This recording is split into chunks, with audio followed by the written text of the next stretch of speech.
ಭಾವನವನವೀನ ತೊರೆಯ ನೀರದು ಹರಿದು ಹಳತನ್ನು ತೊರೆವಂತೆ ರಾಗ ಭಾವಗಳಿಲ್ಲಿ ನವನವೀನ ಮೊಗ್ಗು ದಳಗಳ ಬಿಡಿಸಿ ಕುಸುಮವನು ಪೊರೆವಂತೆ ರಾಗ ಭಾವಗಳಿಲ್ಲಿ ನವನವೀನ ಪದಗಳಂಕುರದಲ್ಲಿ ಹೊಸ ಕಾವ್ಯ ದೊರೆವಂತೆ ರಾಗ ಭಾವಗಳಿಲ್ಲಿ ನವನವೀನ ಭಾವನವನವೀನ.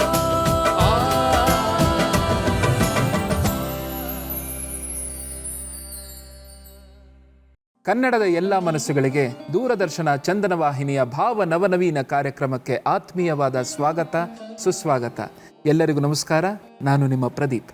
ನಮಸ್ಕಾರ, ನಾನು ಪ್ರವೀಣ್. ಭಾವ ನವನವೀನ ಸರಣಿಯ ಈ ಸಂಚಿಕೆಯಲ್ಲಿ ವರಕವಿ ದ ರಾ ಬೇಂದ್ರೆಯವರ ಕವನಗಳಲ್ಲಿನ ಒಂದು ವಿಶೇಷ ಆಯಾಮವನ್ನು ನೀವು ಕಾಣಲಿದ್ದೀರಿ.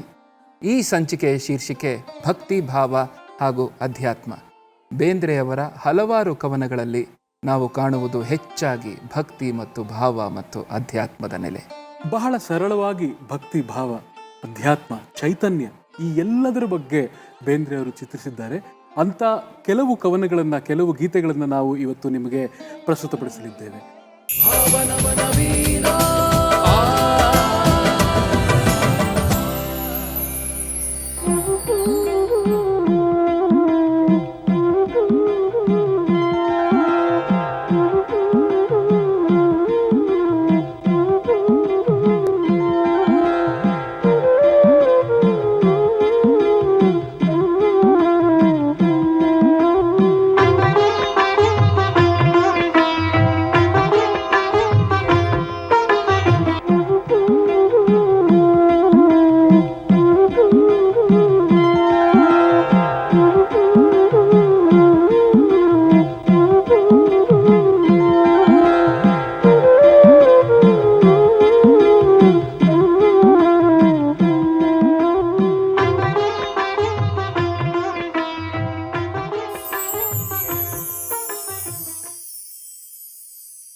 ಕಾರ್ಯಕ್ರಮ ಶುರು ಮಾಡೋದಕ್ಕಿಂತ ಮುಂಚೆ ನಮ್ಮೊಂದಿಗೆ ಇರುವಂಥ ನಮ್ಮ ವಾದ್ಯವೃಂದದ ಪರಿಚಯವನ್ನು ಮಾಡಿಕೊಡಲು ನಿಮಗೆ ಇಚ್ಛಿಸುತ್ತೇನೆ. ಕೀಬೋರ್ಡ್ನಲ್ಲಿ ನಮ್ಮ ನಾಡು ಕಂಡ ಶ್ರೇಷ್ಠ ಕೀಬೋರ್ಡ್ ವಾದಕರಾದ ನಗರ ಕೃಷ್ಣ ಉಡುಪ ಅವರಿದ್ದಾರೆ, ಅವರಿಗೆ ಸುಸ್ವಾಗತ. ಮ್ಯಾಂಡೋಲಿನ್ನಲ್ಲಿ ವೀರೇಂದ್ರ ಪ್ರಸಾದ್ ಅವರಿದ್ದಾರೆ, ಅವರಿಗೂ ಕೂಡ ಸ್ವಾಗತವನ್ನು ಬಯಸ್ತಾ ಇದ್ದೇನೆ. ಕೊಳಲಿನಲ್ಲಿ GL ರಮೇಶ್ ಕುಮಾರ್ ಅವರು ನಮ್ಮ ಜೊತೆಗಿದ್ದಾರೆ, ಸರ್ ನಿಮಗೆ ಸ್ವಾಗತ. ತಬಲಾವಾದನದಲ್ಲಿ ಅಮಿತ್ ರಾಜ್ ಇದ್ದಾರೆ, ಅಮಿತ್ ನಿಮಗೂ ಸ್ವಾಗತ. ರಿದಮ್ ಪ್ಯಾಡ್ ಮತ್ತು ಹ್ಯಾಂಡ್ ಸಾನಿಕ್ ಅಲ್ಲಿ ಸುಮುಖ್ ರವಿಶಂಕರ್ ಇದ್ದಾರೆ, ಸುಮುಖ್ ನಿಮಗೂ ಸ್ವಾಗತ. ಹಾಗೆ ಇವರೊಂದಿಗೆ ಬೇಂದ್ರೆ ಅವರ ಚೈತನ್ಯದಾಯಕ ಗೀತೆಗಳನ್ನು ನಿಮ್ಮ ಮುಂದೆ ಪ್ರಸ್ತುತಪಡಿಸಲು ಸುಪ್ರಸಿದ್ಧ ಗಾಯಕರು, ಅದ್ಭುತವಾಗಿ ಹಾಡುವಂಥ ಇಬ್ಬರು ಗಾಯಕರಿದ್ದಾರೆ. ಒಬ್ಬರು ಸಿಂಚನ್ ದೀಕ್ಷಿತ್, ಮತ್ತೊಬ್ಬರು ನಿಶ್ಚಯ್ ಜೈನ್. ಅವರನ್ನು ಸ್ವಾಗತಿಸ್ತಾ ಇದ್ದೇನೆ, ದಯವಿಟ್ಟು ಬನ್ನಿ. ಸ್ವಾಗತ. ಇವರೊಂದಿಗೆ ನಮ್ಮೊಡನೆ ಈ ಸಂಚಿಕೆಯಲ್ಲಿ ಕರ್ನಾಟಕದ ಸುಪ್ರಸಿದ್ಧ ಕವಿಗಳಾದ ಶ್ರೀ BR ಲಕ್ಷ್ಮಣರಾವ್ರವರು ಬೇಂದ್ರೆ ಅವರ ಸಾಹಿತ್ಯ ಮತ್ತು ಕವನದ ಬಗ್ಗೆ ಮಾತನಾಡಲು ನಮ್ಮೊಡನೆ ಜೊತೆಯಾಗಲಿದ್ದಾರೆ. ನಮ್ಮ ಮೊದಲ ಗೀತೆಗೆ ಈಗ ಹೋಗೋಣ. ಬೇಂದ್ರೆ ಕಂಡ ಬೆನಕ ಅಂತ ಒಂದು ಕವನ ಸಂಕಲನವನ್ನೇ ವಾಮನ ಬೇಂದ್ರೆ ಅವರು ಪ್ರಕಟಿಸಿದ್ದಾರೆ. ಅದರಲ್ಲಿ ಬಹಳ ಮುಖ್ಯವಾದ ಒಂದು ಕವನ, ನಮ್ಮ ಗಣೇಶ ಹಬ್ಬದ ಯಾವುದೇ ಕಾರ್ಯಕ್ರಮಗಳಾಗಿರ್ಬೋದು, ನಾವು ಈ ಗೀತೆಯಿಂದಲೇ ಪ್ರಾರಂಭಿಸ್ತೇವೆ. ಮರಾಠಿಯ ಜಯದೇವ ಜಯದೇವ ಜಯಮಂಗಲ ಮೂರ್ತಿ ಎನ್ನುವಂಥ ಒಂದು ಆರತಿ ಗೀತೆಯ ಸಾಮ್ಯಕ್ಕೆ ಈ ಒಂದು ಗೀತೆಯನ್ನು ಬರೆದಿದ್ದಾರೆ. ಜಯದೇವ ಜಯದೇವ ಶ್ರೀ ಗಣಪತಿ ರಾಯ ಅನ್ನುವಂಥ ಗೀತೆ. ಆ ಗೀತೆಯನ್ನು ಈಗ ನಿಶ್ಚಯ್ ಮತ್ತು ಸಿಂಚನ್ ಇಬ್ಬರು ಕೂಡ ಯುಗಳ ಗಾಯನದಲ್ಲಿ ಹಾಡಲಿದ್ದಾರೆ. ನಿಶ್ಚಯ್ ಹಾಗೂ ಸಿಂಚನ್, ವೇದಿಕೆ ಇನ್ನು ನಿಮ್ಮದು.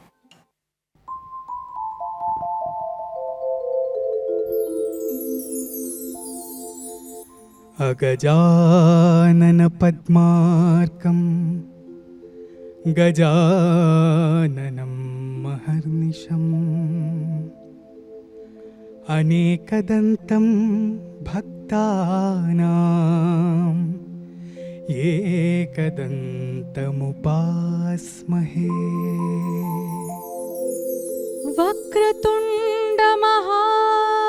वक्रतुण्डमहाकाय सूर्यकोटि समप्रभा निर्विघ्नं कुरु मे देव सर्वकार्येषु सर्वदा सर्वकार्येषु सर्वदा।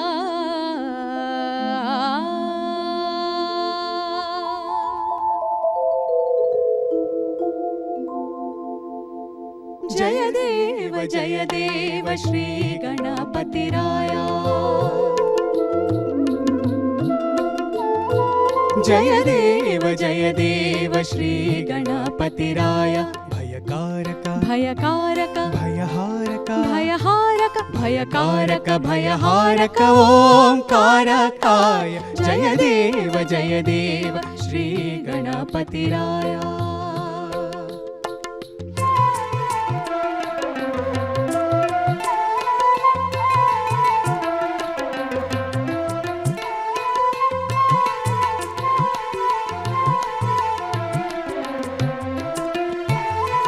ಜಗದಂಬೆಯ ಮೈಮಣ್ಣಲಿ ಮೂಡಿದ ಮೂರುತಿಯೇ ಮೃಗಧರ ನೋಡಿದ ಮಾಡಿದ ಬೇರೆ ಆಕೃತಿಯೇ ಜಗದಂಬೆಯ ಮೈಮಣ್ಣಲಿ ಮೂಡಿದ ಮೂರುತಿಯೇ ಮೃಗಧರ ನೋಡಿದ ಮಾಡಿದ ಬೇರೆ ಆಕೃತಿಯೇ ಚಿಗುರಾಗಿದೆ ನಿನ್ನಾಲಿಗೆಯಲಿ ದಿನ ದಿನ ಶ್ರುತಿಯೇ ಚಿಗುರಾಗಿದೆ ನಿನ್ನಾಲಿಗೆಯಲಿ ದಿನ ದಿನ ಶ್ರುತಿಯೇ ಹಗಲಾಯಿತು ನಿನ್ನೆನಪೇ ಸುಳ್ಳಾಯಿತು ಮೃತಿಯೇ ಜಯ ದೇವ ಶ್ರೀ ಗಣಪತಿರಾಯ ಸನಿ ಧನಿ ಧಮ ಗಮ ಗರೆ ಸನಿ ಸ ಗಮ ಧನಿ ಸ ಸಾನಿ ಧನಿ ಧಮ ಗಮ ಗರಿ ಸನಿ ಸ ಗಮ ಧನಿ ಸ ಸನಿ ಧನಿ ಧಮ ಸಾನಿ ಧನಿ ಧಮ ಸನಿ ಧನಿ ಧಮ ಗಮ ಗರೆ ಸನಿ ಸ ಗಮ ಧನಿ ಸ ಗಣನಾಯಕ ಕವಿ ಗಾಯಕ ಜನತ್ರಾಯಕ ಸಿರಿಯೇ ಗುಣವರ್ಧಕ ಖಲಮರ್ಧಕ ಸುರ ಸ್ಪರ್ಶಕ್ಕೆ ದೊರೆಯೇ ಗಣನಾಯಕ ಕವಿ ಗಾಯಕ ಜನತ್ರಾಯಕ ಸಿರಿಯೇ ಗುಣವರ್ಧಕ ಖಲಮರ್ಧಕ ಸುರ ಸ್ಪರ್ಶಕ ದೊರೆಯೇ ಅಣು ಅಣುವು ತೃಣರೇಣುವು ಗುಣಗಣವೆಂದರಿಯೇ ಅಣು ಅಣುವು ತೃಣರೇಣುವು ಗುಣಗಣವೆಂದರಿಯೇ ಕ್ಷಣ ಕ್ಷಣವೂ ನಾ ಸಿದ್ಧನು ನಿನ್ನೊಂದಿಗೆ ಬೆರೆಯೇ ಜಯ ದೇವ ಶ್ರೀ ಗಣಪತಿರಾಯ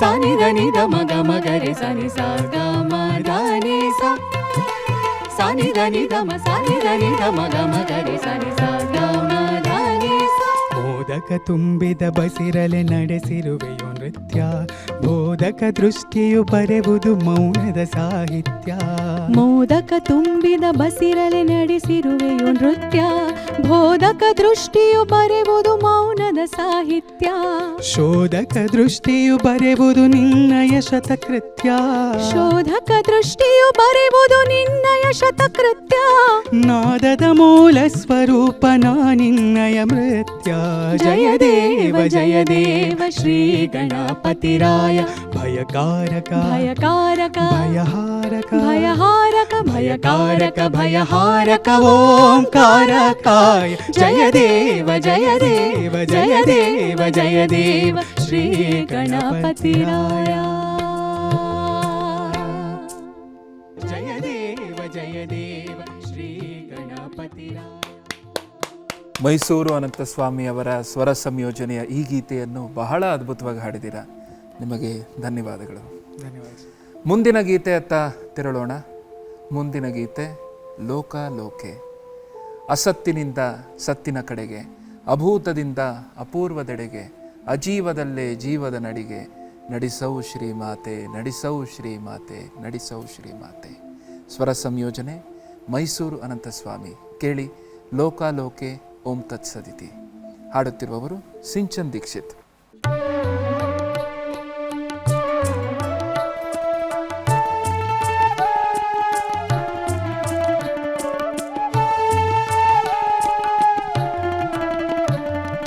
ಲೋಕಾಲೋಕೆ ಓಂ ತತ್ಸದಿತಿ लोकान्तर्गत माताधिति लोकालोके ॐ तत्सदिति लोकान्तर्गत माताधिति द्वादशगतिदासोऽहं वदति भारति श्रीमाते भारति श्रीमाते भारति श्रीमाते।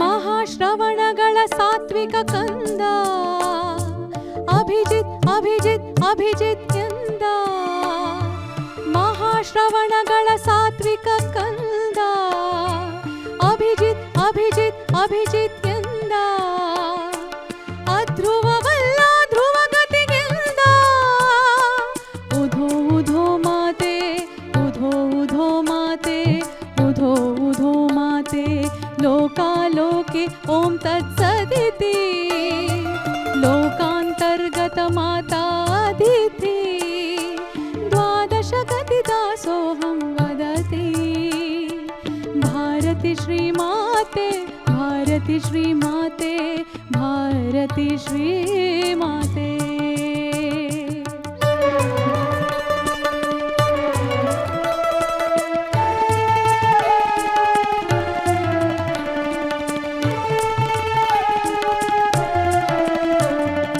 ಅಸತ್ತಿನಿಂದ ಸತ್ತಿನ ಕಡೆಗೆ ಅಭೂತದಿಂದ ಅಪೂರ್ವದೆಡೆಗೆ ಅಸತ್ತಿನಿಂದ ಸತ್ತಿನ ಕಡೆಗೆ ಅಭೂತದಿಂದ ಅಪೂರ್ವದೆಡೆಗೆ ಅಜೀವದಲ್ಲೇ ಜೀವದ ನಡೆಗೆ ನಡೆಸೋ ಶ್ರೀಮಾತೆ ನಡೆಸೋ ಶ್ರೀಮಾತೆ ನಡೆಸೋ ಶ್ರೀಮಾತೆ लोकालोके ॐ तत्सदिति लोकान्तर्गत माताधिति द्वादशगतिदासोऽहं वदति भारति श्रीमाते भारति श्रीमाते भारति श्रीमाते।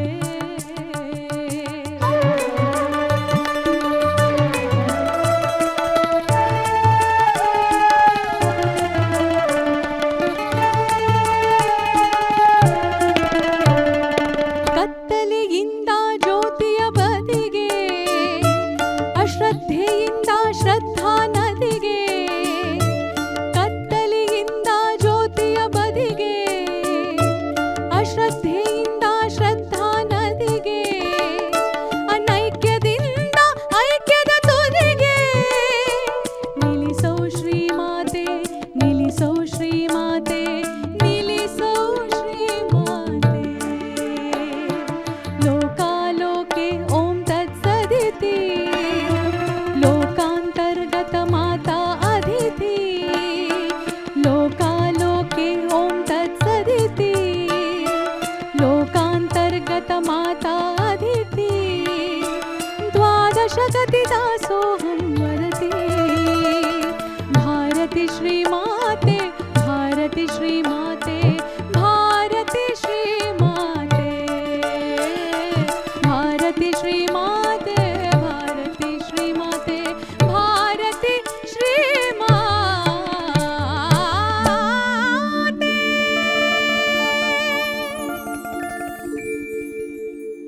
लोकालोके ॐ तत्सदिति लोकान्तर्गत ಬಹಳ ಚೆನ್ನಾಗಿ ಸುಂದರವಾಗಿ ಪ್ರಸ್ತುತಪಡಿಸಿದ್ರಿ ಭಾರತಿ ಶ್ರೀಮಾತೆ. ಬೇಂದ್ರೆ ಅವರ ಕವನಗಳಲ್ಲಿ ಅರವಿಂದರ ಒಂದು ಬಹಳ ದೊಡ್ಡ ಪ್ರಭಾವ ಇತ್ತು. ಅರವಿಂದರ ಅನುಯಾಯಿಗಳು ಮದರ್ ಶ್ರೀಮಾತೆ ಅವರನ್ನ ಭಾರತೀ ದೇವಿ ಅಂತ ಕೂಡ ಕರೆದಿದ್ದಾರೆ. ಅವರನ್ನು ಕುರಿತು ಪ್ರಾರ್ಥಿಸುವ ಒಂದು ಗೀತೆ, ಹಾಗೆಯೇ ಬಹಳ ಆಧ್ಯಾತ್ಮ ಚಿಂತನೆ ಇದರಲ್ಲಿ ಮೂಡಿ ಬಂದಿದೆ. ತುಂಬ ಚೆನ್ನಾಗಿತ್ತು. Thank you. ನಮ್ಮ ಮುಂದಿನ ಗೀತೆಗೆ ಹೋಗೋಣ. ಮುಂದಿನ ಗೀತೆ ಟೊಂಕದ ಮ್ಯಾಲ ಕೈಯ ಇಟ್ಟಾನ, ಪಾಂಡುರಂಗನನ್ನ ಕುರಿತು ಬರೆದಂಥ ಒಂದು ಗೀತೆ. ಪಂಢರಾಪುರದ ಪಾಂಡುರಂಗ ಅವರ ಇಷ್ಟದೈವ ಕೂಡ. ಡೊಂಕ ಇಲ್ಲ ಬಿಂಕ ಇಲ್ಲ ಅಭಂಗ ಪದದವನ, ಪಾಂಡುರಂಗನ ಸಾಮೀಪ್ಯವನ್ನು ನಾವು ಪಡೆಯೋದಕ್ಕೆ ಅವನು ಬಹಳ ಹತ್ತಿರದಲ್ಲಿ ನಮ್ಮೊಂದಿಗೆ ಬೆರೆತು ಬಿಡ್ತಾನೆ. ಜಾಸ್ತಿ ನಾವೇನು ಸರ್ಕಸ್ ಮಾಡಬೇಕಾಗಿಲ್ಲ, ತುಂಬ ಬೇಗ ಒಲಿಯುವಂಥ ಒಂದು ದೈವ ಅಂತ ಈ ಒಂದು ಕವನದಲ್ಲಿ ಸಾರ್ತಾರೆ. ಪ್ರವೀಣ್ ಗೋಡ್ಖಿಂಡಿ ಅವರು ಅದ್ಭುತವಾಗಿ ಇದನ್ನು ಸಂಯೋಜನೆ ಮಾಡಿದ್ದಾರೆ. ಅದನ್ನು ಹಾಡಲಿಕ್ಕೆ ನಿಶ್ಚಯ್ ನಿಮ್ಮನ್ನು ಸ್ವಾಗತಿಸ್ತಾ ಇದ್ದೀನಿ, ಬನ್ನಿ. ಟೊಂಕದ ಮ್ಯಾಲೆ ಕೈಯ ಇಟ್ಟಾನ ಆ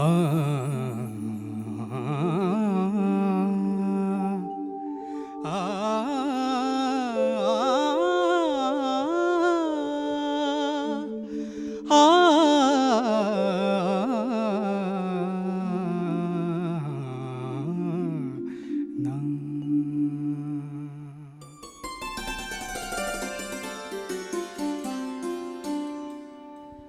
ಟೊಂಕದ ಮ್ಯಾಲೆ ಕೈಯ ಇಟ್ಟಾನ ಟೊಂಕದ ಮ್ಯಾಲೆ ಕೈಯ ಇಟ್ಟಾನ ಭಕ್ತಿ ಸುಂಕ ಬೇಡತಾನ ಭಕ್ತಿ ಸುಂಕ ಬೇಡತಾನ ಡೊಂಕ ಇಲ್ಲ ಬಿಂಕ ಇಲ್ಲ ಡೊಂಕ ಇಲ್ಲ ಬಿಂಕ ಇಲ್ಲ ಅಭಂಗ ಪದದವನ ಟೊಂಕದ ಮ್ಯಾಲೆ ಕೈಯ ಇಟ್ಟಾನ ಟೊಂಕದ ಮ್ಯಾಲೆ ಕೈಯ ಇಟ್ಟಾನ.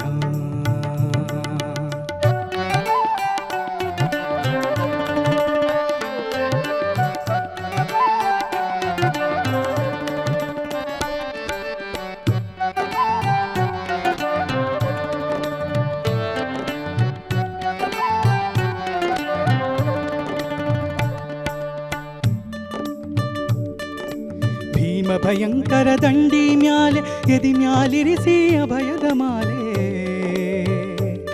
ಆ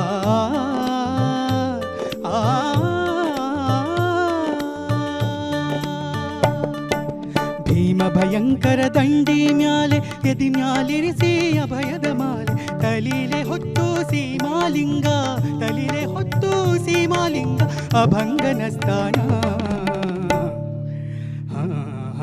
ಟೊಂಕದ ಮ್ಯಾಲೆ ಕೈಯ ಇಟ್ಟಾನ ಟೊಂಕದ ಮ್ಯಾಲೆ ಕೈಯ ಇಟ್ಟಾನ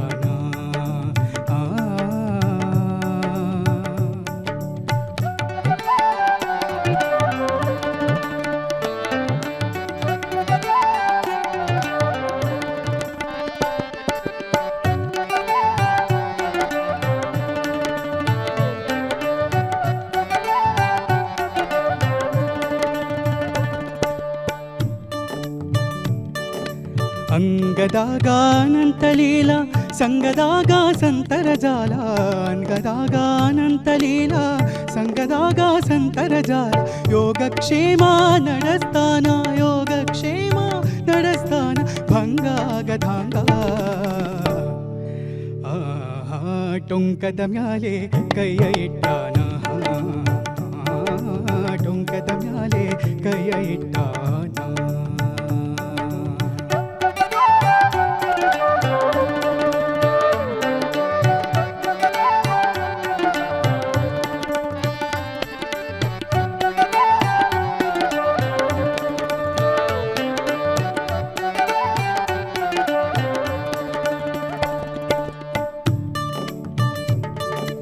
ಇಟ್ಟಗಿ ಮ್ಯಾಲೆ ಕಾಲಿಟ್ಟಾನ ಕಾಲ ಸಂದಿಗೆ ಕೋಲಿಟ್ಟಾನ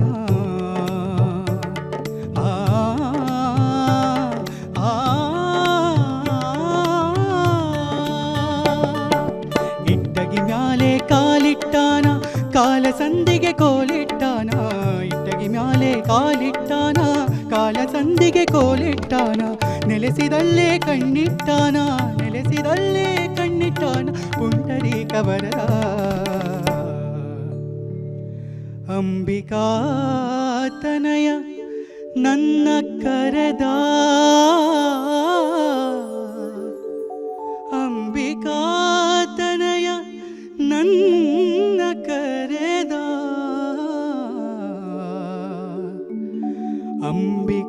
ಅಂಬಿಕಾತನಯ ನನ್ನ ಕರೆದ ಟೊಂಕದ ಮ್ಯಾಲೆ ಕೈಯ ಇಟ್ಟಾನ ಟೊಂಕದ ಮ್ಯಾಲೆ ಕೈಯ ಇಟ್ಟಾನ ಭಕ್ತಿ ಸುಂಕ ಬೇಡತಾನ ಭಕ್ತಿ ಸುಂಕ ಬೇಡತಾನ ಡೊಂಕ ಇಲ್ಲ ಬಿಂಕ ಇಲ್ಲ ಡೊಂಕ ಇಲ್ಲ ಬಿಂಕ ಇಲ್ಲ ಅಭಂಗ ಪದದವನ ಅಭಂಗ ಪದದವನ ಅಭಂಗ ಪದದವನ ಟೊಂಕದ ಮ್ಯಾಲೆ ಕೈಯ ಇಟ್ಟಾನ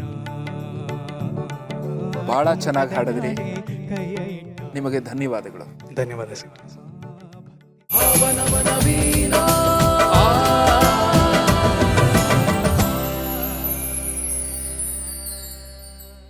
ಈ ವೇದಿಕೆಯಲ್ಲಿ ನಮ್ಮೊಡನೆ ಸುಪ್ರಸಿದ್ಧ ಕವಿಗಳಾದ ಶ್ರೀ BR ಲಕ್ಷ್ಮಣರಾವ್ ಅವರು ನಮ್ಮ ಜೊತೆ ಇದ್ದಾರೆ.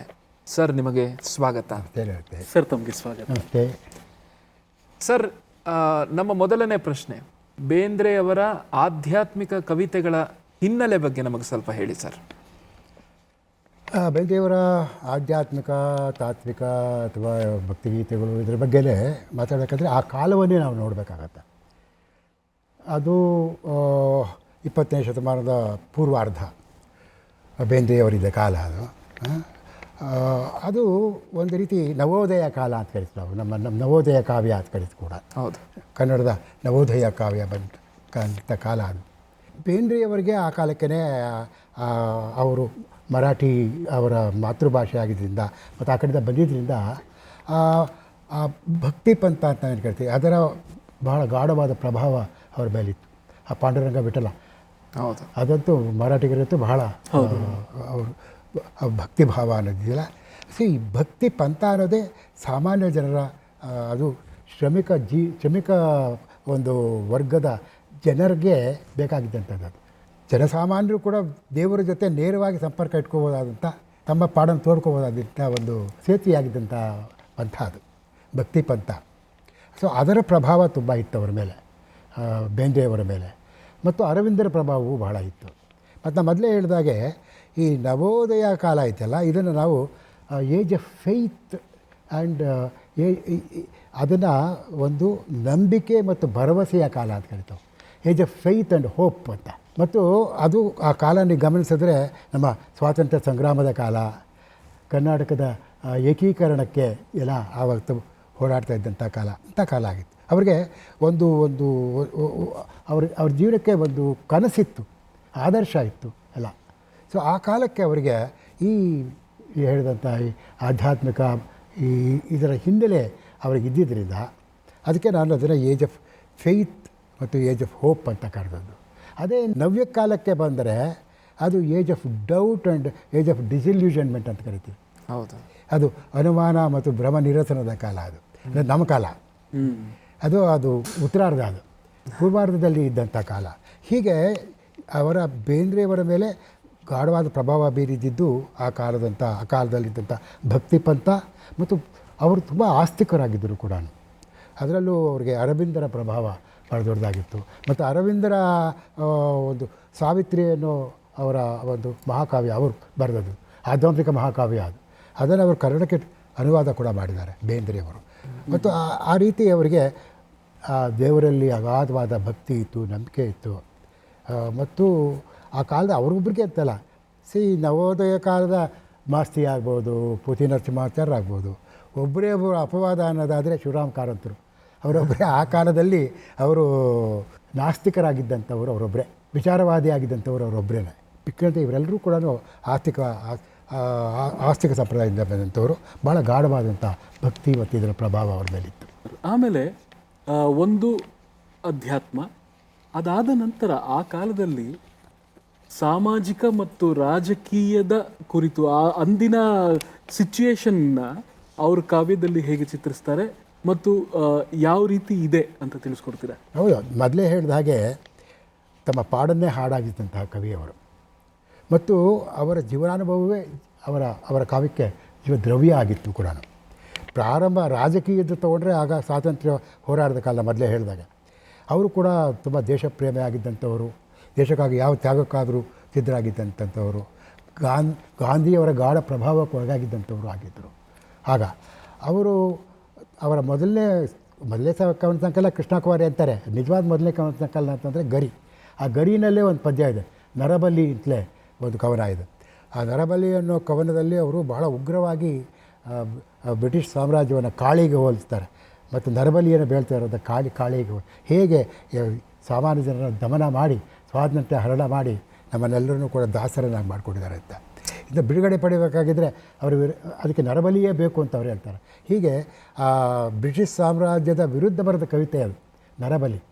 ಅದರ ಕಾರಣವಾಗಿ ಅವರು ಜೈಲು ಕೂಡ ಹೋಗಬೇಕಾಗಿ ಬಂತು. ಅವರು ಆವಾಗ ಹಿಂಡಲಿಗೆ ಜೈಲಿನಲ್ಲೇ 3 ತಿಂಗಳಿದ್ದರು. ಅವರು ಜೈಲಿಗೆ ಹೋಗಬೇಕಂತೂ. ಆಮೇಲಿಂದ ಅವರು ಆ ಗೃಹ ಬಂಧನದಲ್ಲಿ ಬೇರೆ ಇದ್ದರು. ಅದಾದಮೇಲೆ 6 ವರ್ಷ ಅವರಿಗೆ ಯಾವುದೇ ಸರ್ಕಾರಿ ಕೆಲಸ ಕೊಡಬಾರ್ದು ಅಂತಿತ್ತು. ಹೀಗೆ ಸ್ವಾತಂತ್ರ್ಯ ಹೋರಾಟಕ್ಕಾಗಿ ಜೈಲು ಸೇರಿದಂಥವರು ಮತ್ತು ಭಾಳ ಕಾನ್ಸಿಕ್ವೆನ್ಸ್ ಭಾಳ ದೊಡ್ಡದಾಗಿತ್ತು. ಹೀಗೆ ಅದು ರಾಜಕೀಯವಾಗಿ ಹೇಳಿದ್ರೆ, ಇನ್ನು ಸಾಮಾಜಿಕವಾಗಿ ಕೂಡ ನಿಮಗೆ ಗಂಗಾವತರ ನನ್ನ ಪದ್ಯ ಗೊತ್ತೇ ಇದೆ. ಇಳಿದು ಬಾ ತಾಯಿ. ಅದು ಕೇವಲ ಇಳಿದು ಬಾ ಅನ್ನೋದು ಗಂಗೆಗೆ ಹೇಳಿದಷ್ಟು. ಅದು ಯಾವ ಸಂದರ್ಭದಲ್ಲಿ ಬರೆದ ಕವಿತೆ? ಯಾವ ಸಂದರ್ಭ? ಅದು ಆಗ ಇಡೀ ಭಾರತ ದೇಶ ಬರಗಾಲ ಪೀಡಿತವಾಗಿತ್ತು. ಅದರಲ್ಲೂ ಬಂಗಾಳದಲ್ಲಿ ಭೀಕರ ಬರಗಾಲ ಇತ್ತು. ಅದು 1932 ಅಂತ ಕಾಣ್ತದೆ ಮೋಸ್ಟ್ ಪ್ರಾಬಬ್ಲಿ. ಅದು ಆ ಕಾಲದಲ್ಲಿ ಅವರು 32-33 ಬರಗಾಲ ಇದ್ದಿದ್ದು. ಬರಗಾಲ ಅಂದ್ರೇನು ಭಯಂಕರ ಬರಗಾಲ, ಭೀಕರ ಬರಗಾಲ ಮತ್ತು ನೀರಿಗಾಗಿ ಹಾಹಾಕಾರ. ಇವರು 34 ಗಂಗಾವತರಣ ಬರೆದದ್ದು. ಸೊ ಗಂಗೆ ಅಲ್ಲಿ ಅವರಿಗೆ ಇಡೀ ದೇಶಕ್ಕೆ ಅವರು ಗಂಗೆ ಅಂದರೆ ರಿಯಲ್. ಅವರು ಕಾಶಿಗೆ ಹೋಗಿ ಗಂಗೆ ನೋಡಿದಾಗ ಆ ಪ್ರಭಾವದಿಂದಲೂ ಬರೆದ್ರು ಅಂತ ಹೇಳ್ತಾರೆ. ಅಂದರೆ ಆ ಗಂಗೆ ಅಲ್ಲಿ ಹಿಮಾಲಯದಿಂದ ಹುಟ್ಟಿ ಇಲ್ಲಿ ತನಕ ಬರ್ತದೆ. ಎಲ್ರಿಗೂ ನೀರು ಒದಗಿಸುವಂಥ ಗಂಗೆ ಮಾತೆ ಅವಳು ಅಲ್ವಾ. ಸೊ ನಾವು ನಮ್ಮ ಊರಿನಲ್ಲಿ ನಮ್ಮ ಬಾವಿಲಿರೋ ನೀರನ್ನು ನಾವು ಗಂಗೆ ಅಂತಲೇ ಕರಿತೀವಲ್ವಾ, ಗಂಗೋದಕ ಅಂತಲೇ ಕರೆಯೋದು ಅಲ್ವಾ. ಅಂದರೆ ಗಂಗೆ ಅನ್ನೋದು ಇಡೀ ಭಾರತಕ್ಕೆ ಅದು ಒಂದು ಪ್ರತೀಕ ಇದೆ. ಅದಕ್ಕೆ ಅವರು ಇಳಿದು ಬಾ ಅಂತ ಅವರು ಬರೆಯೋದು. ಸೊ ಟೋಟಲಾಗಿ ಅವರು ಆ ಕಾಲದಲ್ಲಿ ಅದು ಒಂದು ಸಾಮಾಜಿಕ ಕವಿತೆ. ಅಂದರೆ ಸಮಾಜಕ್ಕೆ ಬೇಕಾಗಿದ್ದಂಥದ್ದು ಅದು. ಆ ಗಂಗೆ, ಆ ನೀರು, ಆ ನೀರಿನ ಹಾಕಾರ ಇದ್ದಿದ್ದಕ್ಕೆ ಅದಕ್ಕೆ ಅದು ವರ್ಷಧಾರಿಯಾಗಿ ಬರಬೇಕು ಅದು ಅಲ್ವಾ. ಅದು ಅಷ್ಟೇ ಅಲ್ಲದೆ ಅದು ಅಂತರಂಗದಲ್ಲೂ ಬರಬೇಕು ಅನ್ನೋದು ಇತ್ತು. ಅದು ಕವಿತೆಯಲ್ಲೂ ಬರುತ್ತೆ. ಕೇವಲ ಬಹಿರಂಗದಲ್ಲಿ ಅಷ್ಟೇ ಅಲ್ಲ, ಗಂಗಾವತರಣ ಆಗಬೇಕಾಗಿರೋದು ನಮ್ಮ ಒಳಗೆ ಅಂತರಂಗದಲ್ಲೂ ಕೂಡ. ಹೌದು, ಅದು 2 ಅರ್ಥದಲ್ಲಿ ಇರುತ್ತೆ ಅಂತ ನಿನ್ನೆಯಿಂದ ಹೇಳ್ತಾರೆ. ಹೌದು, ಆ ವಿಸ್ಡಮ್ ಅದು ಅಲ್ಲಿ ಬರ್ತದೆ ಅದರಲ್ಲಿ. ಸೊ ಹೀಗೆ ಅದು ಕೂಡ ಅಲ್ಲಿ ನಾವು ನೋಡ್ತೀವಿ. ಇನ್ನು ಕುರುಡು ಕಾಂಚಾಣ ಅಂತಲೂ ಕೇಳಬೇಕಾಗಿಲ್ಲ. ಹೌದು ಅಲ್ವಾ. ಅದು ಹೇಗೆ ಹಣವಂತರ ದರ್ಪ ಆಗ್ಬೋದು, ಆ ಧನವಂತರ ದರ್ಪ ಮತ್ತು ಈ ಬಡವರ ಮತ್ತು ದೀನದಲಿತರ ಒಂದು ಬವಣೆ, ಇದು ಅದನ್ನು ಅದರಷ್ಟು ಕಣ್ಣಿಗೆ ಕಟ್ಟೋ ಹಾಗೆ ರಾಚ ಹಾಕಿ ಬರೆದಿರುವಂಥ ಕವಿತೆ ಅಂತೂ ಬೇರೆ ಆಗಲಿ. ಹೀಗೆ ಬೇಂದ್ರೆ ತಮ್ಮ ಆ ಕಾಲದ ರಾಜಕೀಯ ಸಂದರ್ಭ ಇರ್ಬೋದು, ಸಾಮಾಜಿಕ ಸಂದರ್ಭ ಇರ್ಬೋದು, ಹೀಗೆ ಅವರು ಎಲ್ಲವನ್ನೂ ಕೂಡ ಅವರು ಅಮರ ಗೀತೆಗಳನ್ನಾಗಿ ಕವಿತೆಗಳನ್ನಾಗಿ ನಮಗೆ ಕೊಟ್ಟಿದ್ದಾರೆ. ಸರ್, ಬೇಂದ್ರೆಯವರ ಕವಿತೆಗಳು 100 ವರ್ಷದ ಹಳೆ ಕವಿತೆಗಳಿವೆ ಈಗ. ಸೊ ಹೌದು, ಬೆಳಗು ಅದಕ್ಕೆ 100 ವರ್ಷ ಆಯಿತು. ಬೆಳಗು ಬಂದು ಇದು 2025ನೇ ಇಸ್ವಿ. ಹೌದೌದು. ಹಾಗೆ ಸಾರ್ವಕಾಲಿಕವಾಗಿ ಪ್ರಸ್ತುತತೆಯನ್ನು ಪಡೆದ ಕವಿತೆಗಳು ಅವರು ಬೇಂದ್ರೆಯವ್ರದ್ದು ಅಂತ ಹೇಳ್ಬೋದು. ಹೌದು. ಇನ್ನು ಬೇಂದ್ರೆಯವರ ಮಾತಿನ ಚಮತ್ಕಾರಗಳ ಬಗ್ಗೆ ಕೇಳಬೇಕು. ಯಾಕಂದರೆ ಬೇಂದ್ರೆಯವರು ಸಾಮಾನ್ಯವಾಗಿ ಹೇಳ್ತಾರೆ, ಬೇಂದ್ರೆಯವರ ಪರಿಚಯ ಇದ್ದವರು ಹೇಳ್ತಾರೆ, ಅವರು ಪ್ರತ್ಯುತ್ಪನ್ನಮತಿ ಅಂತ, ಭಾಳ ರಿಸೋರ್ಸ್ಫುಲ್. ಕೇಳಿದ ಕೂಡ ಅವ್ರಿಗೇನಾದ್ರು ಒಂದು ಭಾಳ ಚತುರೋಕ್ತಿ ಅಂತೀವಿ ನಾವು. ಸೊ ಆ ಚತುರೋಕ್ತಿಗಳನ್ನು ಹೇಳೋದ್ರಲ್ಲಿ ಭಾಳ ಅವರು ಪ್ರಸಿದ್ಧರಾಗಿದ್ದರು ಕೂಡ. ಅವ್ರಿಗೆ ಅದು ಕೆಲವು ಸಾಮಾನ್ಯ ಎಲ್ರಿಗೂ ಎಲ್ಲ ಜನಜನಿತವಾಗಿ ಹೋಗ್ಬಿಟ್ಟಿದೆ ಈಗಾಗಲೇ ಹೇಳೋದು. ಸೊ ಯಾರೋ ಕೇಳಿದ್ರು ಅವ್ರಿಗೆ, ಸಾವಿನ ಬಗ್ಗೆ ನಿಮ್ಗೆ ಹೆದರಿಕೆ ಇಲ್ವಾ ಅಂದರೆ, ಇಲ್ಲಪ್ಪ ನನಗೆ ಹೆದರಿಕೆ ಇಲ್ಲ ಅಂತ ಹೇಳಿದ್ರು. ನಾನು ಇರೋ ತನಕ ಅದು ಬರೋದಿಲ್ಲ, ಅದು ಬಂದಾಗ ನಾನು ಇರೋದಿಲ್ಲ ಅಂತ ಅಲ್ವಾ. ಸೊ ಇದು ಎಷ್ಟು ಸೂಕ್ಷ್ಮವಾಗಿ ಅವ್ರು ಸಾವಿನ ಬಗ್ಗೆ ಹೇಳ್ಬಿಡ್ತಾರೆ ಅಂದರೆ, ನಾ ಇರೋ ತನಕ ಅದು ಬರೋದಿಲ್ಲ ಅಲ್ವಾ. ಸಾವಿನ ಅನುಭವ ನಮಗಾಗಬೇಕಂದ್ರೆ ನಾವು ಇರೋ ತನಕ ಎಲ್ಲ ಆಗುತ್ತದೆ. ಸೊ ಅದು ಅನುಭವ ಆದಾಗ ನಾವು ಇರೋದಿಲ್ಲ ಅಲ್ವಾ. ಸೊ ಇಂಥದ್ದನ್ನು ಕೂಡ ಎಷ್ಟು ಚಮತ್ಕಾರವಾಗಿ ಅವ್ರು ಹೇಳ್ತಾಯಿದ್ರು ಅಂತ. ಇನ್ನೊಂದು ಉದಾಹರಣೆ ಹೇಳ್ತಾರೆ. ಏನಂದ್ರೆ, ಯಾರೋ ಹುಡುಗಿ ಬಂದು ಕೇಳಿದ್ರಂತೆ ಬೇಂದ್ರೆಯವ್ರನ್ನ, ಅಜ್ಜ ಕವಿ ಅನಿಸ್ಕೋಬೇಕಾದ್ರೆ ಎಷ್ಟು ಕವಿತೆ ಬರೀಬೇಕು ಅಂತ ಕೇಳಿದ್ಲಂತೆ. ಓಕೆ. ಅದಕ್ಕೆ ಬೇಂದ್ರೆ ಹೇಳುತ್ತೆ, ಏನವ ಹಿಂಗೆ ಕೇಳ್ತೀಯಾ, ನೀ ಅವ್ವ ಅನಿಸ್ಕೋಬೇಕಾದ್ರೆ ಎಷ್ಟು ಮಕ್ಕಳನ್ನ ಹಡಿಬೇಕು ಅಂತ ಕೇಳಿದ್ರು. ಅದೇ ನೀವು ಒಂದು ಮಗು ಹಾಡಿದ್ರು ಅಮ್ಮನೇ, ಹಾಗೆ ಒಂದು ಕವಿತೆನ ಬರೆದ್ರು ಕವಿನೇ ಅನ್ನೋ ಅರ್ಥದಲ್ಲಿ ಅವ್ರು ಹೇಳಿದ್ರು ಅಂತ. ಇನ್ನೊಂದಂತೂ ಬೇಂದ್ರೆಯವರಿಗೆ ಅನೇಕ ವಿಶ್ವವಿದ್ಯಾನಿಲಯಗಳು ಅವರಿಗೆ ಡಾಕ್ಟರೇಟ್ ಅನ್ಕೊಂಡು ಗೌರವ ಡಾಕ್ಟರೇಟ್ ಕೊಟ್ಟಿದ್ದರು. ಆಗ ಯಾರು ಗೌರವ ಡಾಕ್ಟರೇಟ್ ಬಗ್ಗೆ ಕೇಳಿದ್ರೆ, ನನಗೆ ಯಾಕ್ರಿ ಡಾಕ್ಟ್ರೇಟು, ನನ್ನ ಹೆಸರಲ್ಲೇ ಇದೆ, ನಾನು DR ಬೇಂದ್ರೆ, ಡಾಕ್ಟರ್ ಬೇಂದ್ರೆ ಅಂತ. ಅದು ಕೂಡ ಅದೊಂದು ಉದಾಹರಣೆ ಆಗ್ತದೆ. ಇನ್ನೊಂದು ಭಾಳ ಚೆನ್ನಾಗಿದೆ, ಕವಿತೆಯ ಅಥವಾ ಪ್ರೀತಿಯ ಬೆಲೆ ಅಥವಾ ಕವಿತೆಯ ಬೆಲೆ ಏನೋ ಅದಕ್ಕೆ ಭಾಳ ಚೆನ್ನಾಗಿ ಹೇಳ್ತಾರೆ ಅವರು. ಒಲವೆಂಬ ಹೊತ್ತಿಗೆಯ ಓದ ಬಯಸುತ್ತಾ ನೀನು, ಒಲವೆಂಬ ಹೊತ್ತಗೆಯ ಓದ ಬಯಸುತ್ತಾ ನೀನು, ಬೆಲೆಯೆಷ್ಟು ಎಂದು ಕೇಳುವೆಯ ಹುಚ್ಚ,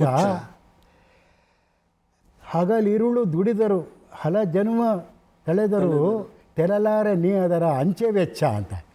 ಅಂದರೆ ಅದೆಷ್ಟು ಅದು ಅಮೂಲ್ಯವಾದದ್ದು ಪ್ರೀತಿ ಅನ್ನೋದಾಗಲಿ, ಪ್ರೀತಿಯ ಹೊತ್ತಿಗೆ ಅನ್ನೋದಾಗಲಿ ಅಂತ. ಸೊ ಅವರ ಒಲವಿನ ಕವಿತೆಗಳು ಕೂಡ ಆ ರೀತಿ ಅಮೂಲ್ಯವಾದಂಥ ಕೊಡುಗೆಗಳಾಗಿವೆ ನಮಗೆ ಕೂಡ. ಇವು ಅವರ ಮಾತಿನ ಚಮತ್ಕಾರಕ್ಕೆ ಕೆಲವು ಉದಾಹರಣೆಗಳಷ್ಟೇ. ಸರ್, ಬೇಂದ್ರೆ ಅವರ ಕವನಗಳಿಂದ, ಅವರ ಜೀವನ ದರ್ಶನದಿಂದ ಇಂದಿನ ಪೀಳಿಗೆಯವರಾದ ನಮಗೆ ನಾವು ಏನನ್ನ ಕಲಿಬಹುದು? ಬೇಂದ್ರೆಯವರ ಕವಿಯಾಗಿ ಬೇಂದ್ರೆಯವರ ಕಲಿಬೇಕಾದ ತುಂಬಾ ಇದೆ. ಅದು ನಾನು ಕೂಡ ಈಗ ಕವಿತೆ ಬರೆಯೋರಿಗೆ ನಾನು ಹೇಳ್ತಾ ಇರ್ತೀನಿ ಕೂಡ. ಸೊ ಕವಿತೆ ಎರಡಿದೆ, ಒಂದು ಆಶಯ, ಇನ್ನೊಂದು ಆಕೃತಿ ಅಂತ ಹೇಳ್ತೀವಿ. ಆಶಯ ಮತ್ತು ಆಕೃತಿ ಅಂತ ಹೇಳ್ತೀವಿ. ನೀವು ಕೇಳ್ತಾ ಇದ್ರಲ್ಲ ಹಾಗೆ, ಅಂದರೆ ಅವರಲ್ಲಿರೋಂಥ ನಾದ ಇದೆಯಲ್ಲ, ಅದು ಆಕೃತಿಯಲ್ಲಿ ಬರುತ್ತೆ. ಅವರ ವಿಸ್ಡಮ್ ಅನ್ನೋದು ಆಶಯದಲ್ಲಿ ಇರುತ್ತಲ್ವಾ. ಅಂದರೆ ಕೇವಲ ಆಶಯವಷ್ಟೇ ಸಾಲದು. ಇವತ್ತು ನಾವು ಕಾಣ್ತಾ ಇರೋದಲ್ಲಂದರೆ ಸಾಮಾನ್ಯವಾಗಿ ಬರೆಯೋರೆಲ್ಲ ನಾವು ಸಾಮಾನ್ಯವಾಗಿ ಅದು ಅದಕ್ಕೆ ಕವಿತೆಗೆ ಬೇಕಾದಂಥ ಒಂದು ವಿಶಿಷ್ಟವಾದ ಸ್ಟ್ರಕ್ಚರ್ ಅಂತೀವಲ್ಲ, ಆಕೃತಿ ಇಲ್ಲ. ಕವಿತೆ ನೀವು ಬೇಂದ್ರೆಯವರಲ್ಲಿ ಎಂಥ ವೆರೈಟಿ ಇದೆ, ಎಷ್ಟು ಚಂದೋ ರೀತಿಗಳಿರ್ಬೋದು, ಅಥವಾ ಲಯ, ಎಷ್ಟೊಂದು ವೈವಿಧ್ಯಮಯ ಲಯ ಇರುತ್ತೆ, ಆ ಅಲಂಕಾರ ಇರುತ್ತೆ, ಅವೆಲ್ಲವೂ ಕೂಡ ಕವಿತೆಗೆ ಮೆರುಗು ಕೊಡುವಂಥದ್ದು. ಅದು ಇವತ್ತಂತೂ ಎಲ್ಲವೂ ಹಾಗೆ ನೋಡಿದ್ರೆ ಒಂದು ರೀತಿ ಗದ್ಯಾತ್ಮಕ ಹೇಳಿಕೆಗಳ ಥರ ಹೌದು. ಭಾವಗೀತೆಗಳು, ಅವರು ಭಾವಗೀತೆಗಳನ್ನು ಬರಿಬೇಕು ಅಂತ ಬರೀದಿಲ್ಲ, ಆದರೆ ಅವೇ ಭಾವಗೀತೆಗಳ ಖಂಡಿತ ಹೌದು. ಅಂದರೆ ಆಗ ಬರೆದ ಯಾರೂ ಕೂಡ ಇವು ಯಾರೋ ಹಾಡ್ಲಿ ಅಂತ ಬರೆದದ್ದು ಅಲ್ವೇ ಅಲ್ಲ. ಹೌದು, ಅವ್ರ ಕವಿತೆ ಅವಾಗ ಬರಿತಾ ಇದ್ದಿದ್ದೆ ಛಂದಬದ್ಧವಾಗಿ ಬರಿತಾ ಇದ್ರು, ಲಯಬದ್ಧವಾಗಿ ಬರಿತಾ ಇದ್ರು. ಆದರೆ ಅನೇಕ ಹಾಡುಗಳಾಗಿ ಬಂದವು. ಹಾಗೆ ಇವತ್ತು ಯಾರು ಭಾವಗೀತೆ ಬರಿಬೇಕು ಅಂತಿದ್ದರೆ ಈಗಿನ ಕಾಲದವ್ರಿಗೆ ಅವರಿಂದ ನಾವು ಸ್ಟ್ರಕ್ಚರ್ ವೈಸ್, ಅಂದರೆ ಆ ಛಂದಸ್ಸನ್ನಾಗಲಿ ಅಥವಾ ಆ ಲಯವನ್ನಾಗಲಿ ಅದನ್ನು ನಾವು ಕಲ್ತ್ಕೋಬೇಕಾಗಿದೆಯಲ್ಲ, ಅದು ಬಹಳ ಮುಖ್ಯ ಆಗ್ತದೆ. ಮತ್ತು ಎಗೈನ್ ಅದು ನೀವು ಓದು ಕವಿತೆನೇ ಬರೀರಿ, ಹಾಡು ಕವಿತೆನೇ ಬರೀರಿ, ಆದರೆ ಕವಿತೆ ನಮ್ಮನ್ನು ಆಕರ್ಷಿಸುವುದೇ ಅದು ಸ್ಟ್ರಕ್ಚರಿಂದ ಅಲ್ವಾ. ಕೇವಲ ಆತ್ಮ ಸಾಲದು, ದೇಹನೂ ಬೇಕಲ್ವಾ. ದೇಹ ಅನ್ನೋದು ಸ್ಟ್ರಕ್ಚರ್, ಹೌದು.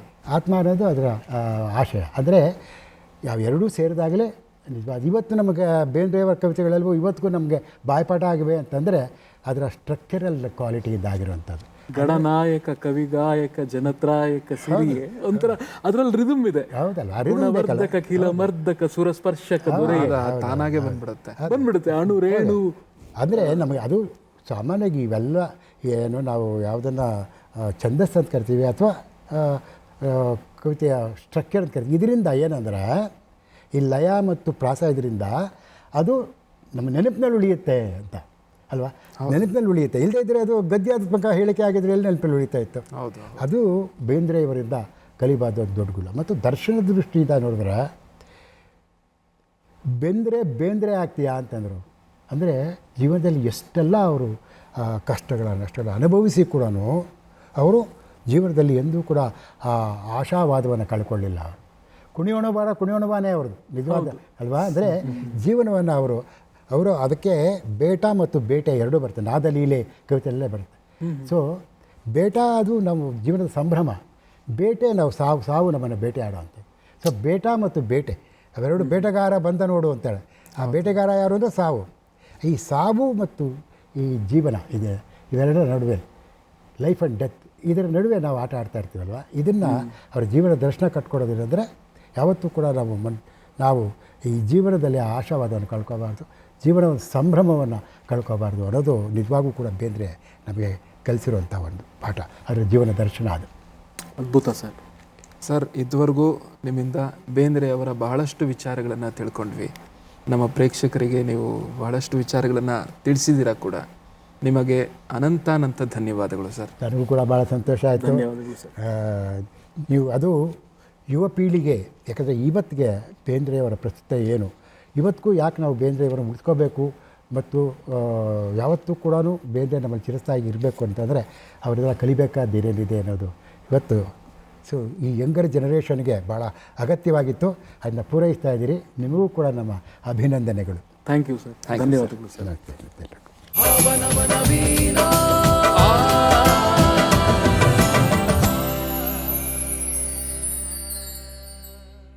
ಮುಂದಿನ ಗೀತೆ ಚೈತನ್ಯದ ಪೂಜೆ ನಡೆದದ.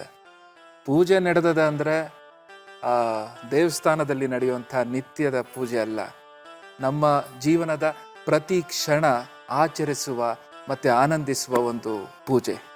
ಇದು ಒಂದು ಕಡೆ ಆದರೆ, ಮತ್ತೊಂದು ಕಡೆ ಜನ ಹೇಳ್ತಾರೆ ಬೇಂದ್ರೆ ಅವರು ತಮ್ಮ ಮೊಮ್ಮಗನಿಗೆ ಪೂಜಾ ವಿಧಾನವನ್ನು ಹೇಳಿಕೊಡ್ತಾ ಹುಟ್ಟಿದ ಹಾಡಿದು ಅಂತ. ಮೈಸೂರು ಅನಂತಸ್ವಾಮಿಯವರ ಸ್ವರ ಸಂಯೋಜನೆ, ಧ್ವನಿಯಾಗಲಿದ್ದಾರೆ ಸಿಂಚನ್ ದೀಕ್ಷಿತ್. ಕೇಳಿ ಚೈತನ್ಯದ ಪೂಜೆ ನಡೆದದ. ಆತ್ಮ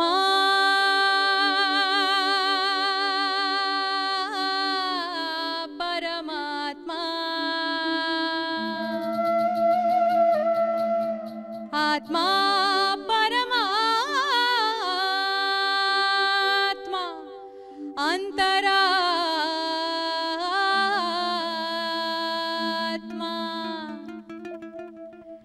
ಘನವೋ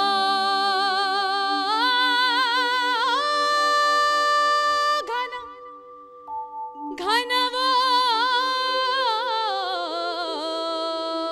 ಘನ ನಿಮ್ಮ ಮಹಿಮಾ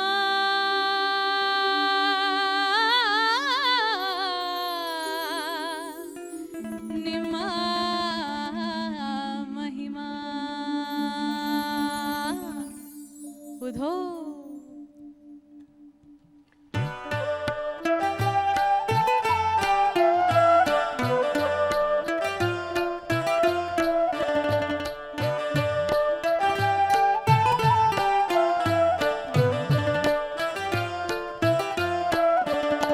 ಚೈತನ್ಯದ ಪೂಜೆ ನಡೆದಾದ ನೋಡ ತಂಗಿ,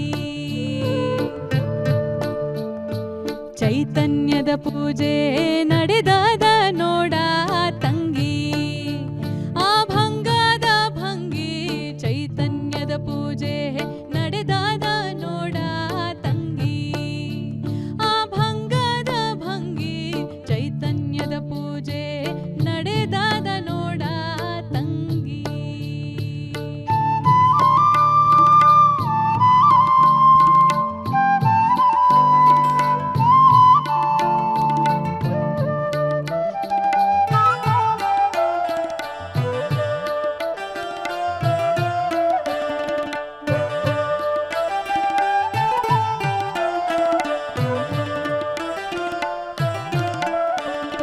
ಸೌಜನ್ಯ ಎಂಬುದು ಮೊದಲನೇ ಹೂವು, ಅರಳೋಣ ನಾವು ನೀವು.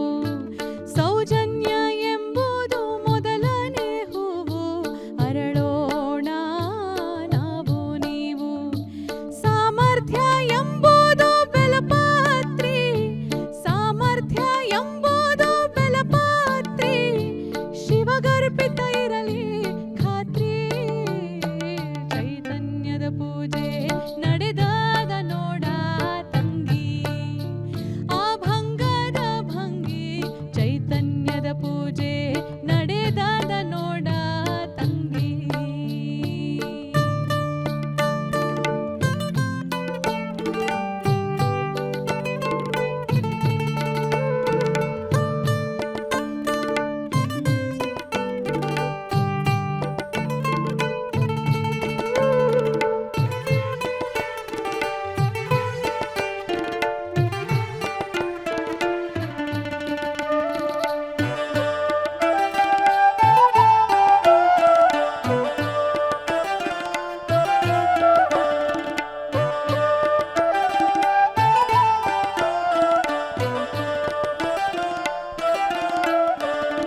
ಸತ್ಯ ಎಂಬುವ ನಿತ್ಯದ ದೀಪ ಸುತ್ತೆಲ್ಲವನದೇ ರೂಪ. ಸತ್ಯ ಎಂಬುವ ನಿತ್ಯದ ದೀಪ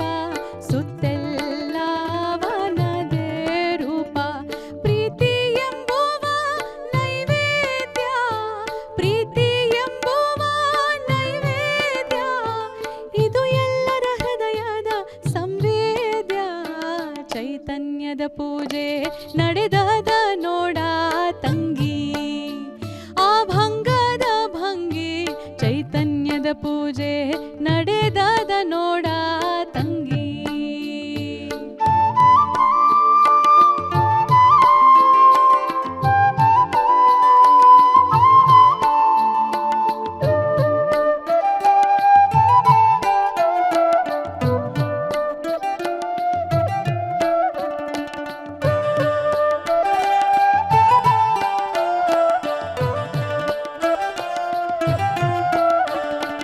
ಸೌಂದರ್ಯ ಧ್ಯಾನ ಎದೆಯಲ್ಲಿ ಅಸ್ಪರ್ಶ ಚಿನ್ಮಯದಲ್ಲಿ, ಸೌಂದರ್ಯ ಧ್ಯಾನ ಎದೆಯಲ್ಲಿ ಅಸ್ಪರ್ಶ ಚಿನ್ಮಯದಲ್ಲಿ, ಆನಂದ ಗೀತ ಸಮಾವೇದ, ಆನಂದ ಗೀತ ಸಮಾವೇದ, ಸರಿಗಮ ನಾದ ಸರಿಗಮ ನಾದ, ಚೈತನ್ಯದ ಪೂಜೆ ನಡೆದಾದ ನೋಡ ತಂಗಿ, ಆ ಭಂಗದ ಭಂಗಿ ಚೈತನ್ಯದ ಪೂಜೆ ನಡೆದಾದ ನೋಡ ತಂಗಿ, ಆ ಭಂಗದ ಭಂಗಿ ಚೈತನ್ಯದ ಪೂಜೆ ನಡೆದಾದ ನೋಡ ತಂಗಿ, ಚೈತನ್ಯದ ಪೂಜೆ ನಡೆದಾದ ನೋಡ ತಂಗಿ.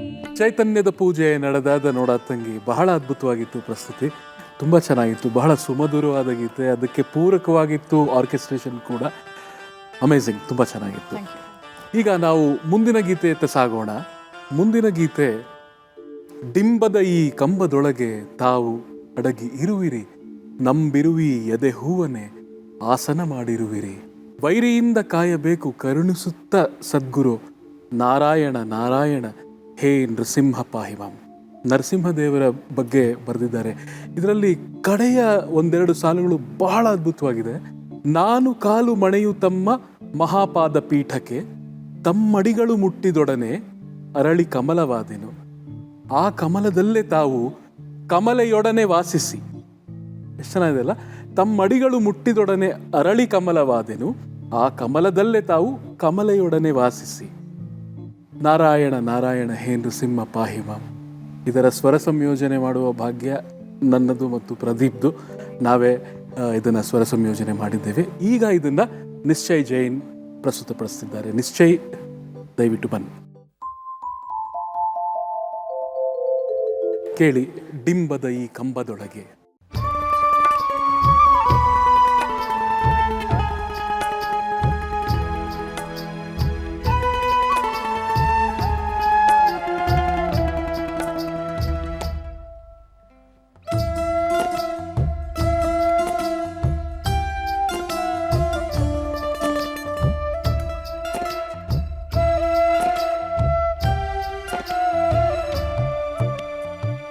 ಡಿಂಬದ ಈ ಕಂಬದೊಳಗೆ ತಾವು ಅಡಗಿ ಇರುವಿರಿ, ನಂಬಿರುವಿ ಎದೆ ಹೂವನೆ ಆಸನ ಮಾಡಿರುವಿರಿ. ಡಿಂಬದ ಈ ಕಂಬದೊಳಗೆ ತಾವು ಅಡಗಿ ಇರುವಿರಿ, ನಂಬಿರುವಿ ಎದೆ ಹೂವನೆ ಆಸನ ಮಾಡಿರುವಿರಿ. ವೈರಿಯಿಂದ ಕಾಯಬೇಕು ಕರುಣಿಸುತ್ತ ಸದ್ಗುರು, ವೈರಿಯಿಂದ ಕಾಯಬೇಕು ಕರುಣಿಸುತ್ತ ಸದ್ಗುರು. ನಾರಾಯಣ ನಾರಾಯಣ ಹೇ ನೃಸಿಂಹ ಪಾಹಿಮಾಂ, ನಾರಾಯಣ ನಾರಾಯಣ ಹೇ ನೃಸಿಂಹ ಪಾಹಿಮಾಂ.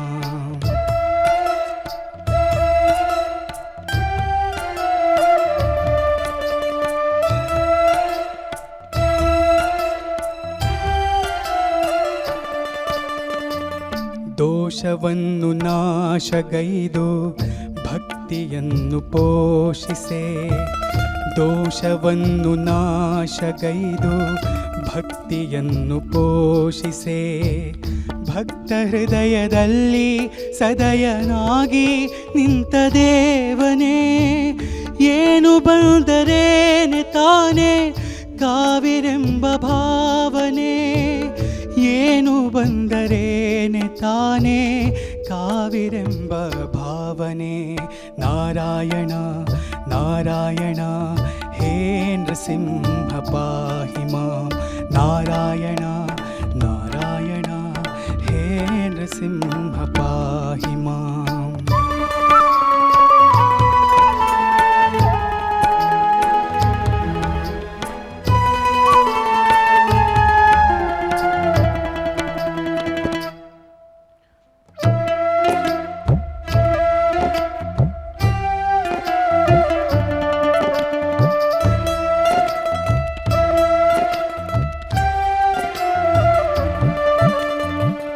ಮರೆವಿನಿಂದ ಇದ್ದೆ ನಾನು ಅರಿವ ಹರಡಿ ಬಂದಿರಿ, ಅರಿವಿನ ಅರವಿಂದವಾಗಿ ಹೊರಳಿ ಅರಳಿ ಬಂದಿತು.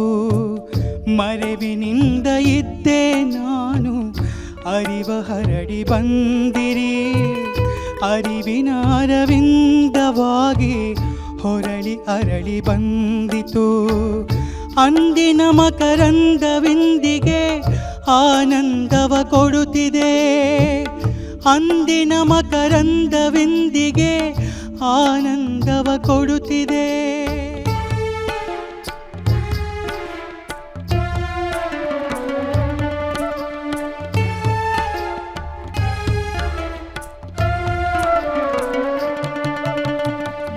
ಮರೆವುದೇನು ಜಡದ ಧರ್ಮ, ನಾನು ಮರೆತೆ ನಿನ್ನಿರಿ. ಅರಿವು ಮಾಡಿ ಕೊಡಿರಿ ಎನಗೆ, ತಾವು ನನ್ನ ಬಿಡುವಿರೆ. ತಾವೇ ಕೈಯ ಬಿಟ್ಟ ಮೇಲೆ ದೆಸೆಯಾವುದು ಹಸುವಿಗೆ, ತಾವೇ ಕೈಯ ಬಿಟ್ಟ ಮೇಲೆ ದೆಸೆಯಾವುದು ಹಸುವಿಗೆ. ನಾರಾಯಣ ನಾರಾಯಣ ಹೇ ನೃಸಿಂಹ ಪಾಹಿ ಮಾಂ, ನಾರಾಯಣ ನಾರಾಯಣ ಹೇ ನೃಸಿಂಹ ಪಾಹಿ ಮಾಂ.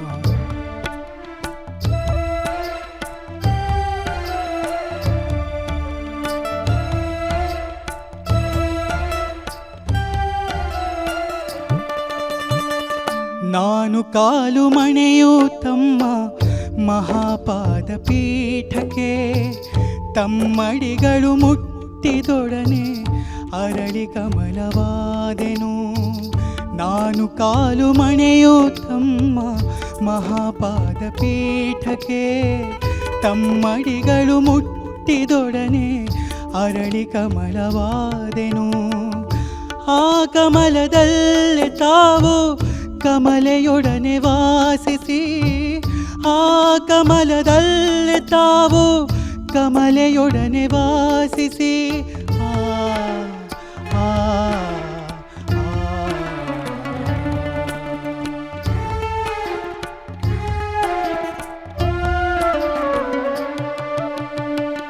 ಅಣುರೇಣು ತಮ್ಮದಿಹುದು ನಾನು ಎಂಬುದಾಟವು, ತಾವೇ ಜೀವನಾವೆಯಲ್ಲಿ ಕ್ರೀಡೆಯಾಡುತ್ತಿರುವಿರಿ.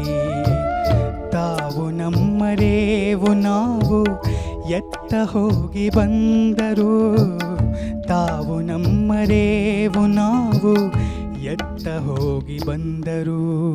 ನಾರಾಯಣ ನಾರಾಯಣ ಹೇ ನೃಸಿಂಹ ಪಾಹಿ ಮಾಂ, ನಾರಾಯಣ ನಾರಾಯಣ ಹೇ ನೃಸಿಂಹ ಪಾಹಿ ಮಾಂ.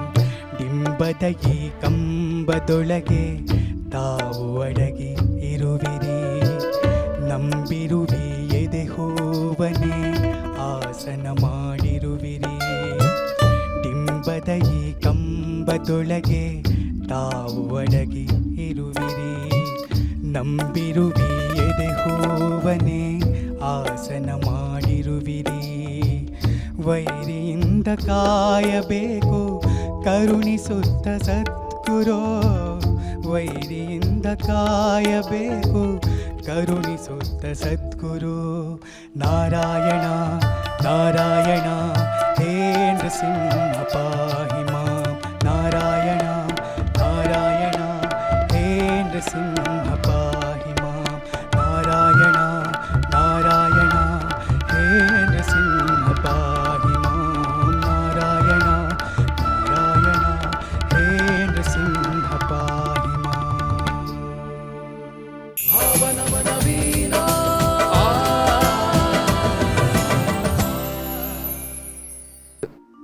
ಈ ಸುಂದರವಾದ ಸಂಚಿಕೆಯಲ್ಲಿ ಬೇಂದ್ರೆಯವರು ನಮಗೆ ಕೊಡುವ ಸಂದೇಶ ಭಕ್ತಿ ಎಂದರೆ ಬದುಕಿನಲ್ಲಿ ನಡೆಯುವ ಚೈತನ್ಯದ ಪೂಜೆ.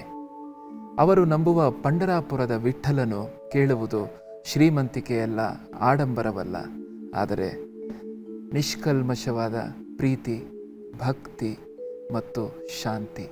ಲೋಕಾಲೋಕೆ ಓಂ ತತ್ಸತ್ ಇತಿ. ಬೇಂದ್ರೆ ಅವರ ಇನ್ನು ಹಲವಾರು ಮಜಲುಗಳೊಂದಿಗೆ ನಾವು ಮತ್ತೊಮ್ಮೆ ನಿಮ್ಮ ಮುಂದೆ ಮುಂದಿನ ಸಂಚಿಕೆಯಲ್ಲಿ ಕಾಣಿಸ್ಕೊಳ್ಳಿದ್ದೇವೆ. ಇಂದು ಈ ಸಂಚಿಕೆಯಲ್ಲಿ ಭಾಗವಹಿಸಿದ ಎಲ್ಲ ಕಲಾವಿದರಿಗೆ ನಾನು ಮತ್ತೊಮ್ಮೆ ಕೃತಜ್ಞತೆಯನ್ನು ಹೇಳಲು ಇಚ್ಛೆ ಪಡ್ತೇನೆ. ನಮ್ಮ ವಾದ್ಯ ವೃಂದದವರಿಗೆ ಮತ್ತು ನಮ್ಮ ತಾಂತ್ರಿಕ ವರ್ಗದವರಿಗೆ, ದೂರದರ್ಶನ ಚಂದನ ವಾಹಿನಿಗೆ, ಗಾಯಕರಾದ ಸಿಂಚನ್ ದೀಕ್ಷಿತ್ ಮತ್ತು ನಿಶ್ಚಯ್ ಜೈನ್, ಹಾಗೆ ನಮ್ಮೊಂದಿಗೆ BR ಲಕ್ಷ್ಮಣರಾವ್ ಅವರು ಅದ್ಭುತವಾದ ಮಾತುಗಳನ್ನಾಡಿದ್ದಾರೆ. ಬೇಂದ್ರೆ ಅವರ ಜೀವನದ ಸಂದೇಶವನ್ನು ಕೂಡ ನಮಗೆ ತಲುಪಿಸಿದ್ದಾರೆ. ಮುಂದಿನ ಸಂಚಿಕೆಯಲ್ಲಿ ಇನ್ನಷ್ಟು ಹೊಸ ಗೀತೆಗಳೊಂದಿಗೆ, ಬೇಂದ್ರೆ ಅವರ ಬೇರೆ ಬೇರೆ ವೈವಿಧ್ಯಮಯ ಗೀತೆಗಳೊಂದಿಗೆ ನಿಮ್ಮನ್ನು ಕಾಣಲಿದ್ದೇವೆ. ಅಲ್ಲಿಯ ತನಕ ಎಲ್ಲರಿಗೂ ನಮಸ್ಕಾರ. ಸರ್ವೇ ಜನಾಃ ಸುಖಿನೋ ಭವಂತು. ಧನ್ಯವಾದಗಳು. ಧನ್ಯವಾದಗಳು. ಭಾವನವನವೀನ ತೊರೆಯ ನೀರದು ಹರಿದು ಹಳತನ್ನು ತೊರೆವಂತೆ ರಾಗ ಭಾವಗಳಿಲ್ಲಿ ನವನವೀನ ಮೊಗ್ಗು ದಳಗಳ ಬಿಡಿಸಿ ಕುಸುಮವನು ಪೊರೆವಂತೆ ರಾಗ ಭಾವಗಳಿಲ್ಲಿ ನವನವೀನ ಪದಗಳ ಪುರದಲ್ಲಿ ಹೊಸ ಕಾವ್ಯ ದೊರೆವಂತೆ